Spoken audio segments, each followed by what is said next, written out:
Welcome back to my new vlog. I hope आप सब लोग ठीक ठाक होंगे। मैं भी बिल्कुल ठीक हूँ। तो जी आज जो है ना फर्स्ट सहरी होने वाली है। चांद दिखा है, आज फ्राइडे है, चांद नज़र आ गया है यहाँ पे। और सैटरडे को पहला रोज़ा होगा। I am so excited. At the same time जो है ना थोड़ी बहुत चीज़ें मुझे आज करनी थी। मुझे लग रहा था कि संडे को हो जाएगा रोज़ा, बट सैटरडे हो गया। कोई बात नहीं।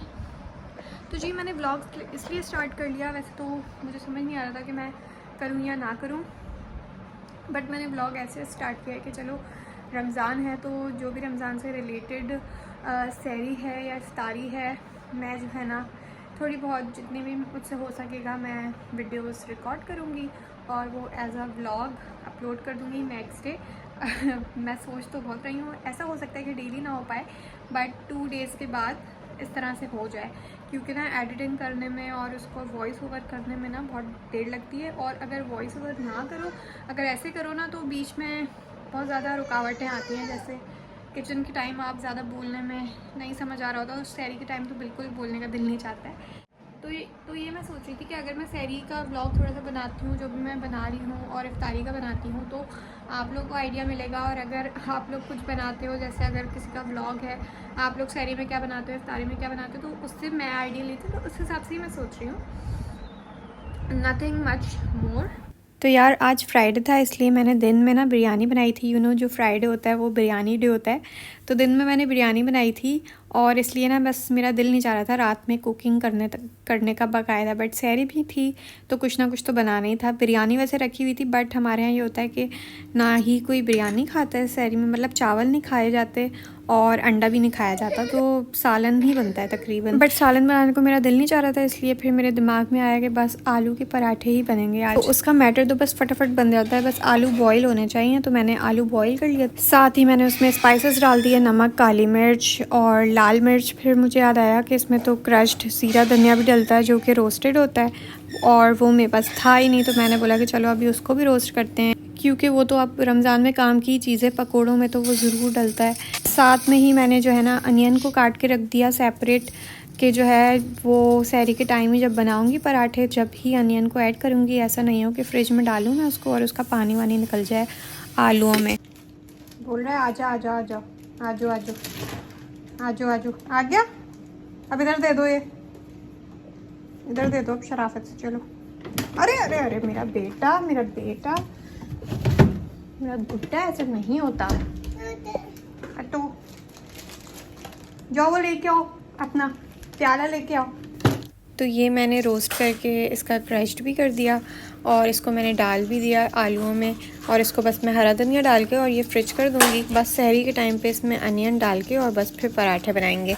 ये मैंने साथ में चटनी के लिए क्यूब भी निकाल के रख दिया, ताकि पराठे सूखे सूखे नहीं लगें, क्योंकि सहरी में ना अच्छा कुछ खाने को दिल चाह रहा होता है। फिर मैंने लस्सी भी बना ली रात में ही। बस इसमें ये होगा कि सहरी के टाइम पे ना उसमें आइस डाल लेंगे, अदर दैन दैट सब कुछ कर आके ही रख लो, क्योंकि सहरी के टाइम पे उठो ना, एक तो आंखें ही नहीं खुल रही होती हैं और फिर काम शाम करने को तो ज़रा भी दिल नहीं चाह रहा होता है।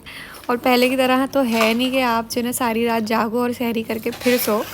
अब तो हमारे पास एक अदद बेबी भी है, तो उसको भी सुलाना है, और फिर जाहिर सी बात है नैप लेना बहुत ज़रूरी है भाई, काम शाम करते हैं। और गाइज़ मुझे क्या पता था कि नैप लेना इतना मुश्किल हो जाएगा, क्योंकि आहिल को नींद ही नहीं आ रही थी।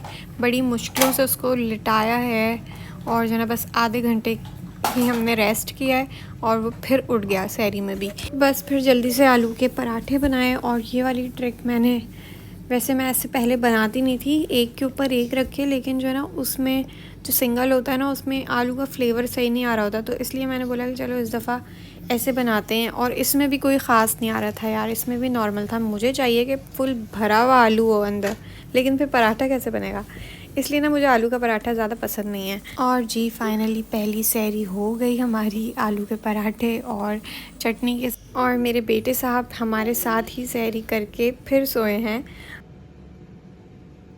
छोड़ नहीं थे बदतमीज। फिर जी हमारी हो गई मॉर्निंग अराउंड 1 PM, और जो है फिर मैंने आहिल के लिए आलू का पराठा बनाया, क्योंकि इसको बहुत ज़्यादा पसंद है। और मैंने बोला चलो अच्छा है ये थोड़ा हैवी हो जाएगा और फिर जो है ना ये हमारे साथ इफ्तारी ही करेगा। उसके बाद बीच में ऐसा नहीं है कि कोई मील देना पड़े। हाँ, वही जो जूस और वो जो इसको कॉर्नफ्लेक्स पसंद है वो तो बीच में मिलता ही रहेगा। उसके अलावा जो है ना बस हमारे साथ इफ्तारी ही करेगा। ये तो कोई पराठे का नक्शा जो है ना वो जापान का बन गया है, बट हू केयर्स, कोई बात नहीं, चलता है ये सब भी। अब इसके बाद भी ना आलू का मैटर बचा हुआ था, तो आई वाज लाइक कि अभी इसका क्या करना है बचा के। इसका ना अब शाम में कोई रेसिपी, इफ्तारी में ना कोई रेसिपी बना देती हूँ। तो मैंने ना एक और साइड में आलू बॉईल कर लिया कि वो कम पड़ेगा तो हम कुछ ना ब्रेड रोल या ब्रेड स्टिक इस तरह का कुछ बना लूँगी। ये आहिल को पराठा खिलाते खिलाते ना पता ही नहीं चला, जब मुझे जलने की स्मेल आई फिर मुझे याद आया कि मैंने तो ना आलू चढ़ाया हुआ है। इतना देर लगाता है ना ये खाने में, खाते खाते 1 घंटा तो गुजर ही जाता है। फिर जो जला हुआ साइड थी उसको काट के आधा आलू फिर इसमें डाला, मिक्स किया, और इसमें फिर जो है ना मैंने नमक थोड़ी सी और कुटी मिर्ची ऐड की, और जो ना मैंने साथ में ब्रेड क्रम्स बना के वो ऐड किए। तो मैंने सोचा कि आज बनाएंगे हम पोटैटो चीज़ बॉल्स। थोड़ा सा आलूओं में पानी ख़त्म करने के लिए मैंने इसमें जो है ना ब्रेड क्रम्स ऐड किए और थोड़े से बचाएं। जब हम इसकी कोटिंग करेंगे अंडा और इसके साथ तो जो है ना वो बड़ा अच्छा सा टेक्सचर आ जाएगा। तो हम अगर पोटैटो चीज़ बॉल्स की रेसिपी की बात करें तो आप लोगों को पता ही है कि मैंने तो ना आलू के पराठे वाली फिलिंग यूज़ की और इसमें कुछ ना कुछ थोड़े से अपने स्पाइसेस और ऐड कर दिए, नमक और कुटी मिर्च, और बस उसमें मैंने बीच में चीज़ डाली है और ब्रेड क्रम्स डाले थे। ऐसे मैंने बीच में ना चीज़ डाल दी थी और इसको बस बॉल्स बना दी थी। वैसे जो चीज़ बॉल्स बनते हैं उसमें बीच में चिकन श्रेडेड भी जाती है आलूओं के साथ, तो वो जो फ्लेवर आता है ना वो वाला बहुत ही मज़े का होता है। ये बस ये है कि आप समझ लें कि जैसे आलू के कबाब होते हैं वैसे ही फ्लेवर था इसका। बस ये था कि एक नई रेसिपी हो गई थी, एक नई डिश हो गई थी इफ्तारी के टाइम। तो देसी अम्मा वाले काम नहीं होते, वो वाले मैं काम जो ना अब करने लगी हूँ। जो कि फ्रिज में चीज़ें बची हुई होती हैं ना, बस उसको कुछ ना कुछ किसी ना किसी चीज़ में ऐड कर दो।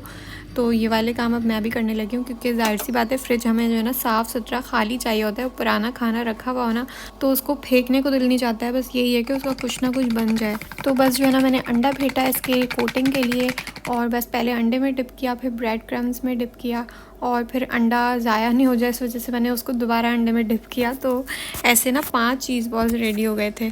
बस जी इतना सा काम किया था और इसको फ्रीज़ किया, और बस मेरा तो सर ऐसा दर्द करने लगा जैसे बस पता नहीं क्या हो जाएगा।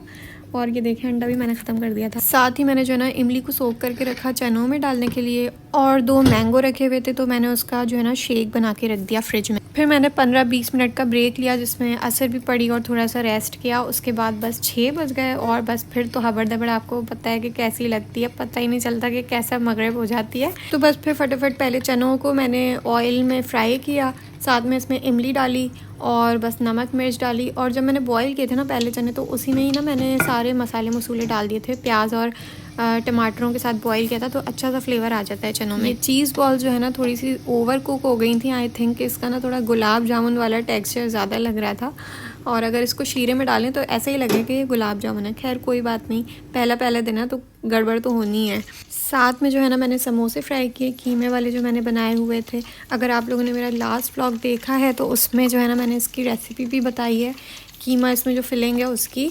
और बस ये मैंने 6 समोसे फ्राई कर लिए थे, क्योंकि अबाहिल भी है माशाल्लाह, वो भी खाता है। और हमारे पास अभी तक कोई फ्रूट्स नहीं आए थे तो इसलिए ना कोई फ्रूट चाट बनी, ना ही तरबूज थे।